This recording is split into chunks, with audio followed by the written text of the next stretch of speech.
Cesta kolem světa. Představte si, jaké by to bylo, kdybyste se jednoho rána probudili, zbalili si do batůžku mapu a vydali se objevovat celý širý svět. Tak začal příběh 18letého kluka jménem Matěj. Právě dokončil střední školu a před sebou měl první opravdu svobodné léto. Nemusel vstávat na vyučování, nemusel psát testy a nemusel spěchat na autobus se sešity pod paží.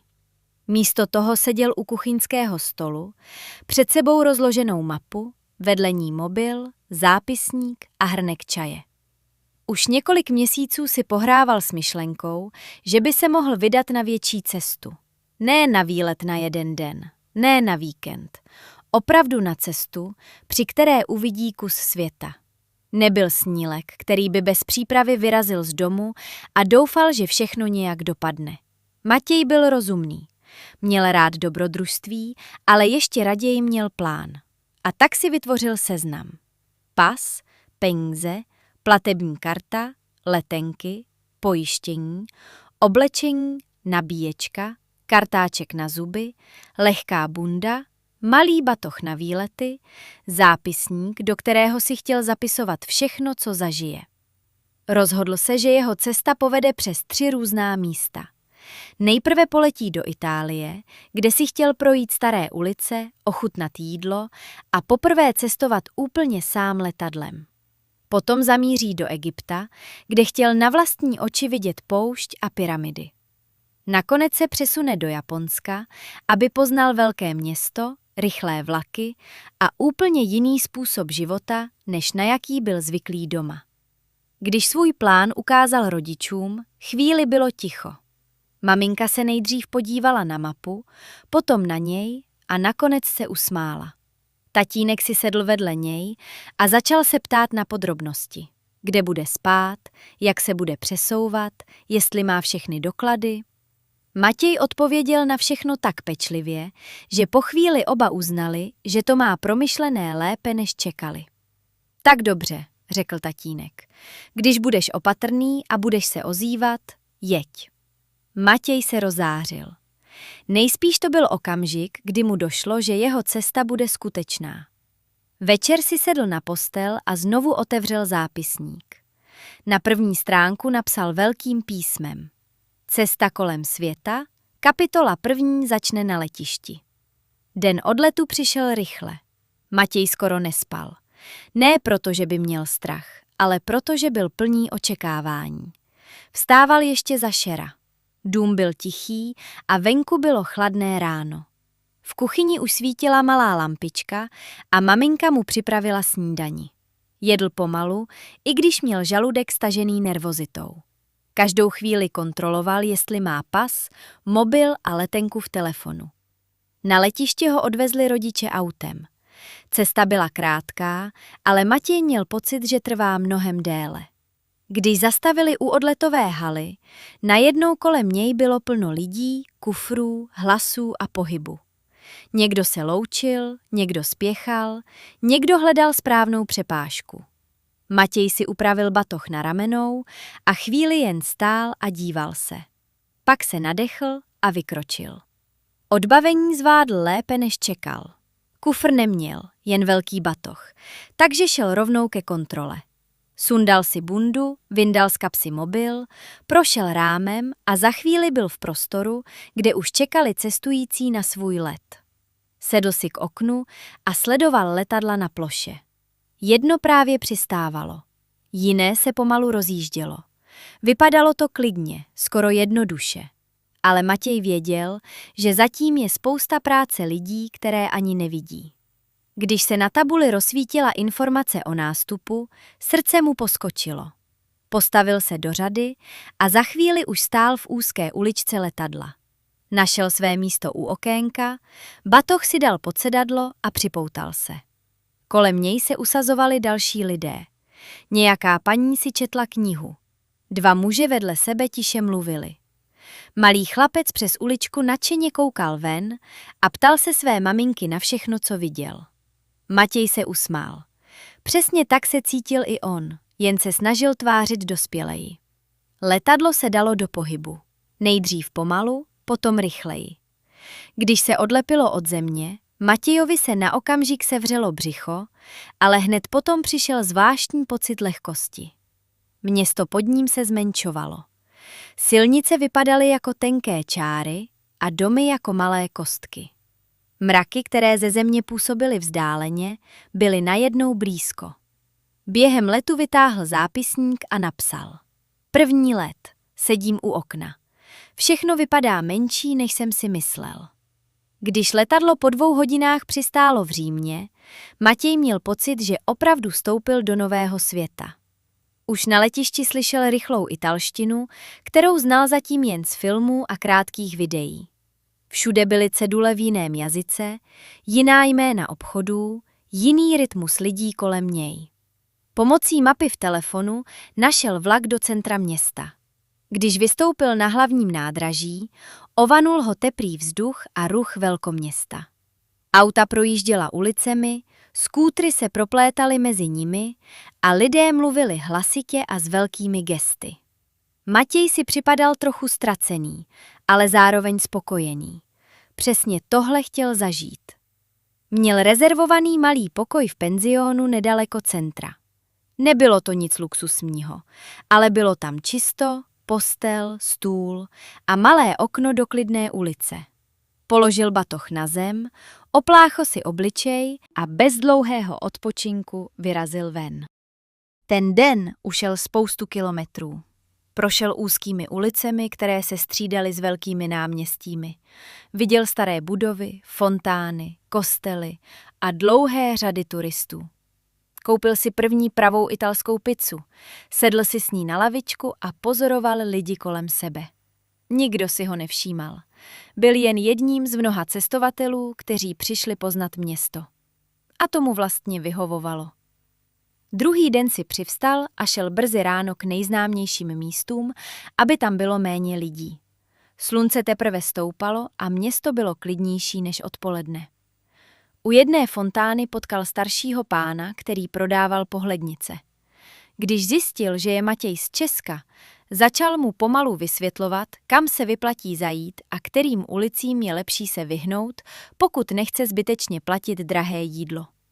Matěj mu poděkoval a zapsal si jeho rady. Naučil se, že cestování není jen o tom, co člověk vidí, ale také o tom, koho potká a co se od lidí dozví. Večer si koupil malou zmrzlinu a sedl si na schody u náměstí. Kolem něj chodili rodiny, studenti, turisté i místní. Všichni někam směřovali. Matěj si tehdy poprvé uvědomil, že se na cestě cítí dobře. Ještě včera byl nervózní. Teď už se uměl zorientovat v ulicích, koupit si lístek na metro a objednat si jídlo. Připadal si samostatnější než doma. Po 4 dnech v Itálii přišel čas posunout se dál. Další zastávkou měl být Egypt. Letěl z Říma do Káhiry. Na letišti už se pohyboval mnohem jistěji než při prvním odletu. Věděl, kam jít, co ukázat a co si připravit. Přesto cítil stejné příjemné napětí. Když čekal u odletové brány, otevřel zápisník a napsal: První část cesty se povedla. Nestratil jsem se. Stihl jsem všechno. A teď letím dál. Káhira byla úplně jiná než Řím. Už při výstupu z letiště Matěj ucítil teplý, suchý vzduch. Město bylo hlučnější, rychlejší a plnější. Auta troubila mnohem častěji, ulice byly širší, někde velmi rušné a jinde zase překvapivě prázdné. Nad tím vším se neslo ostré slunce. Matěj měl zajištěné ubytování v menším hotelu, odkud to nebylo daleko k muzeu ani k místu, odkud se pořádaly výlety k pyramidám. Přesun z letiště proběhl taxíkem. Z okna auta sledoval nekonečný provoz, reklamy, obchody, domy různých velikostí a lidi, kteří se pohybovali ulicemi s jistotou, jako by chaos kolem nich byl úplně běžný. První večer byl unavený a tak jen vyšel před hotel, koupil si balenou vodu a něco malého k jídlu. Sedl si v hotelovém pokoji ke stolu, otevřel závěs a chvíli pozoroval světla venku. Cítil, že dorazil do místa, které je úplně odlišné od všeho, co do té doby znal. Druhý den ráno vstal brzy. Měl naplánovaný výlet k pyramidám v Gíze. Na místě bylo víc turistů, než čekal, ale jakmile pyramidy uviděl na vlastní oči, přestal vnímat skoro všechno ostatní. Z fotografií je znal dobře, jenže ve skutečnosti byly mnohem větší. Stály před ním jako obrovské kamenné hory postavené lidskýma rukama. Matěj chvíli jen mlčky stál. Ne protože by ho přepadly hluboké myšlenky, ale protože prostě nevěděl, kam se dívat dřív. Na ostré hrany kamenů, na písek kolem, na modré nebe nad nimi, na velbloudy, kteří pomalu kráčeli kolem turistů, na průvodce, kteří nabízeli projížďky a ukazovali nejlepší místa na focení. Přidal se k malé skupině návštěvníků s místním průvodcem, který mluvil anglicky a vyprávěl zajímavosti stručně a srozumitelně. Matěj byl rád, že se nemusí prodírat dlouhými odbornými výklady. Stačilo mu slyšet, jak pyramidy vznikaly, jak se kameny převážely a proč jsou dodnes tak obdivované. Po prohlídce si koupil studený nápoj a schoval se na chvíli do stínu. Vedle něj seděl kluk asi v jeho věku, který přijel s rodiči ze Španělska. Začali si povídat o cestování, o tom, kdo kam plánuje jet a jaké to je být poprvé sám v cizině. Matěj zjistil, že podobné pocity mají lidé z různých zemí. Všichni mají trochu obavy a zároveň radost. Další den navštívil velké muzeum. Nebyl typ člověka, který by vydržel celé hodiny číst každý popisek, ale bavilo ho procházet sály a dívat se na věci, které si do té doby spojoval jen s učebnicemi. Sochy, šperky, staré předměty denní potřeby, vyzdobené rakve.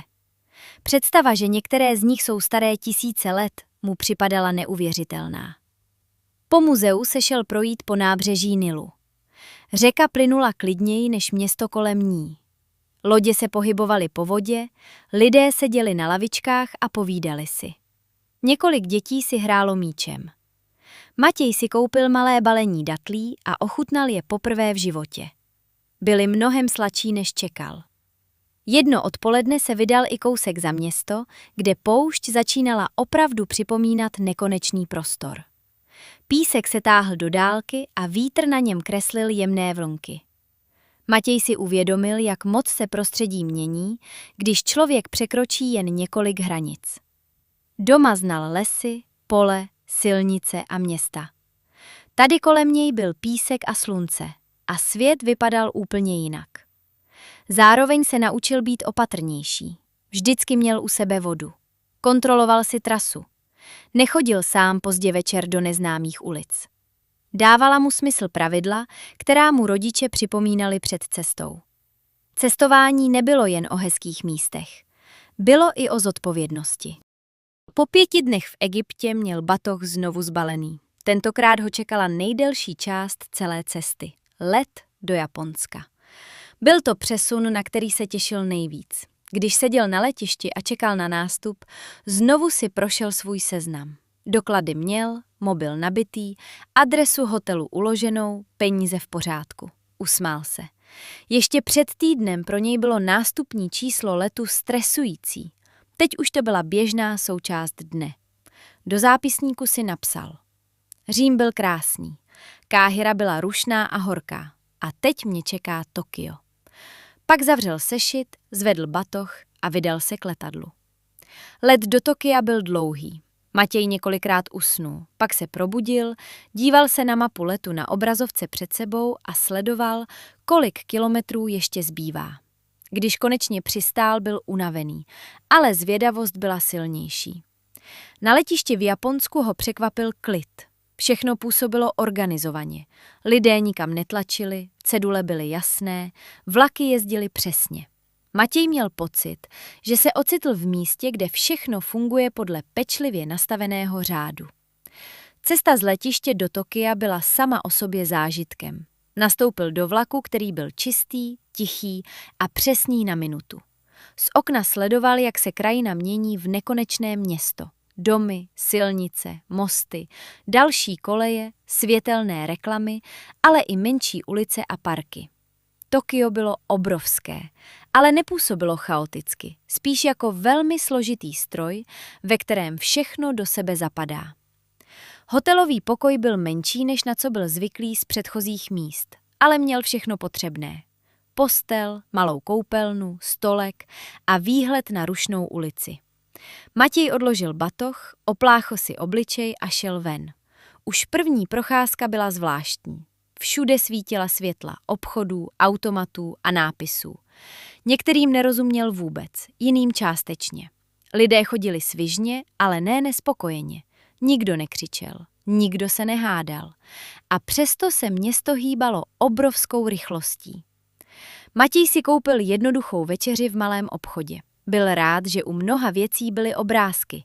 Něco poznal, něco vybral odhadem.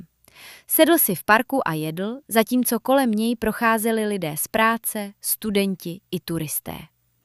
Další ráno zamířil na velké nádraží, odkud chtěl jet rychlovlakem do Kjóta na jednodenní výlet. Vlak přijel přesně v tu minutu, která byla napsaná na tabuli. Dveře se otevřely, lidé nastoupili, sedli si a vlak se znovu rozjel. Všechno proběhlo tak hladce, že Matěj skoro nestihl zaregistrovat, jak rychle se ocitl na cestě. Z okna rychlovlaku sledoval měnící se krajinu. Město pomalu ustupovalo. Objevily se domy s menšími zahradami, pole, kopce a vzdálené hory. Cesta uběhla rychleji, než čekal. Kjóto bylo klidnější než Tokio. Matěj tam strávil celý den chozením po ulicích, návštěvou chrámových zahrad a ochutnáváním místního jídla. Nejvíc ho bavilo, že jeden den může stát v obrovském moderním městě a druhý den se procházet po čtvrtích, které působí mnohem starším dojmem. Když se večer vrátil do Tokia, byl unavený, ale spokojený. Měl pocit, že za jediný den viděl tolik věcí jako doma za týden. Další dny si plánoval rozumněji. Jedno místo dopoledne, jedno odpoledne, večer odpočinek. Pochopil, že když chce člověk opravdu něco zažít, nemusí se hnát od jedné atrakce ke druhé. Stačí dobře vybrat. Navštívil vyhlídkovou věž, odkud se díval na město roztažené do všech stran. Prošel známou křižovatku, kde se při zelené najednou rozeběhnou desítky lidí. Zašel do čtvrti plné malých obchodů, navštívil park, kde bylo oproti ulicím překvapivé ticho. V jednom knihkupectví narazil na policii s cestovatelskými zápisníky. Chvíli si je prohlížel a potom si koupil nový tenký sešit s pevnými deskami. Ten původní měl už skoro popsaný. Večer si do nového přepsal nejdůležitější body celé cesty, aby na nic nezapomněl. Jedno odpoledne se rozpršelo. Místo, aby byl zklamaný, koupil si deštník v samoobsluze a vyrazil ven i tak. Město v dešti vypadalo úplně jinak. Asfalt se leskl, světla se odrážela ve vodě a lidé chodili pod průhlednými deštníky, jako by to byl úplně obyčejný den. A taky byl. Matěj si uvědomil, že právě to ho na cestování baví. Nejen slavná místa, ale i normální chvíle. Cesta vlakem, hledání správné ulice, ranní nákup snídaně, déšť v neznámém městě. To všechno dohromady tvořilo skutečný zážitek. Poslední den v Japonsku si dopřál klidnější program. Sedl si do malé kavárny, objednal si čaj a otevřel zápisník. Četl si své první poznámky z letiště a musel se smát. Na začátku si psal, že se bojí, aby nezapomněl pas. Teď už měl pocit, že zvládne spoustu věcí sám. Nebyl z něj jiný člověk. Pořád to byl ten samý Matěj, jen o něco zkušenější. Na konec stránky napsal: Tokio je obrovské, všechno je jiné, ale dá se v tom najít rytmus. A já už umím cestovat mnohem líp, než na začátku. Pak zavřel sešit. Zítra poletí domů. Poslední ráno zazvonil budík brzy. Matěj zbalil věci pečlivěji než kdy jindy. Už věděl, kam patří nabíječka, doklady i zápisníky. Všechno mělo v batohu své místo. Zkontroloval pokoj, jestli tam nic nenechal, a vydal se na letiště. Cesta zpět byla dlouhá, ale klidná. Když letadlo vzlétalo, Matěj se naposledy podíval na město pod sebou. Už necítil takovou nervozitu jako při prvním letu. Spíš spokojenost. Zvládl to. Opravdu procestoval několik zemí. Přesouval se letadly, vlaky, taxíky i pěšky a ve všem se dokázal zorientovat. Během letu si uspořádal fotografie v mobilu. U každé se zastavil a hned si vybavil, co se tehdy dělo. Malá ulice v Římě, kde jedl pizzu, pyramida v ostrém slunci, večerní Tokio plné světel. Na některých fotkách nebylo nic slavného, třeba jen lavička, výhled z vlaku nebo skromná snídaně. Ale právě ty měl možná nejraději, protože mu připomínaly obyčejné chvíle, které na cestě prožil. Když letadlo konečně přistálo doma, cítil známou únavu po dlouhém cestování. Přesto se usmíval. Na letišti vyšel do příletové haly a uviděl rodiče, jak na něj čekají. Maminka ho objala a tatínek se hned zeptal, jestli bylo všechno v pořádku. Jo, řekl Matěj, bylo to skvělé. Cestou autem domů mluvil skoro pořád. Vyprávěl o prvním letu, o italských ulicích, o horku v Egyptě, o rychlovlaku v Japonsku i o tom, jak si v dešti koupil průhledný deštník. Rodiče ho poslouchali a občas se smáli, když popisoval drobné zmatky, které musel řešit. Třeba když v Římě vystoupil o stanici dřív, nebo když v Tokiu chvíli hledal správný východ z nádraží a zjistil, že má celé podzemí několik pater. Doma si položil batoh do pokoje, ale nevybaloval hned. Nejdřív si sedl ke stolu, otevřel zápisník a chvíli listoval stránkami.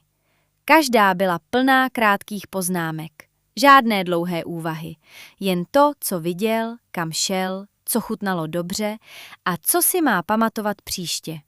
Na jedné stránce stálo: na letiště je lepší přijet dřív. Na další: v horku je nutné pořád pít vodu. Jinde měl napsáno: ve velkých městech pomůže mapa, ale ještě víc pomůže klid.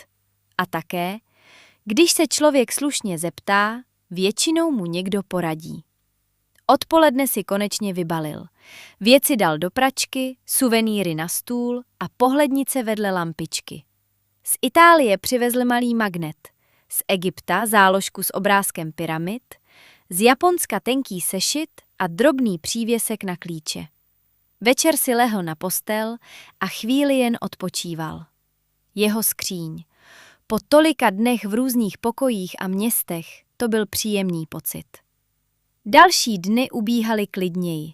Matěj ukazoval fotky prarodičům, vyprávěl kamarádům a jednou se sešel i s učitelem zeměpisu, který měl pro jeho cestu od začátku pochopení. Když mu Matěj popisoval, jaké to bylo vidět na vlastní oči místa, o kterých se učili ve škole, učitel se spokojeně usmál. To je nejlepší způsob, jak se něco naučit, řekl. Matěj si mezitím začal uvědomovat, že jeho cesta vlastně nekončí návratem domů. Všechno, co se naučil, si přivezl sebou. Uměl si lépe organizovat čas, nebál se zeptat, dokázal si naplánovat přesun. Věděl, že ne všechno se povede přesně podle představ, ale většina věcí se dá vyřešit. A hlavně zjistil, že svět není vzdálený obrázek v atlasu. Jsou to skutečná města, skutečné silnice, letiště, nádraží, lidé a obyčejné dny. Někde se jí pizza na náměstí, jinde datle u řeky a jinde večeře z malého obchodu pod světelnou reklamou. Každé místo má svou vůni, zvuk i tempo. Jednoho podvečera si znovu rozložil mapu na stůl. Tentokrát ne proto, aby utíkal od běžného života, ale protože ho cestování začalo opravdu bavit. Vzal tužku a udělal si malý kroužek kolem míst, která už navštívil.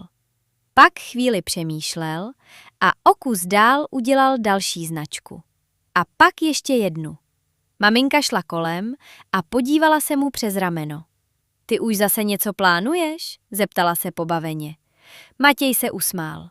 Jen se dívám. Ale oba věděli, že to není úplně pravda. Na poslední stránku zápisníku večer napsal: moje první velká cesta skončila. Letěl jsem sám, našel jsem správné vlaky, viděl jsem stará města, pyramidy i obrovské Tokio. A hlavně jsem zjistil, že cestovat se dá, když se člověk připraví a nezmatkuje. Tohle nebyl konec, byl to začátek. Zápisník zavřel, zhasl lampičku a ulehl do postele. A na stole vedle mapy už čekal nový sešit na další cestu.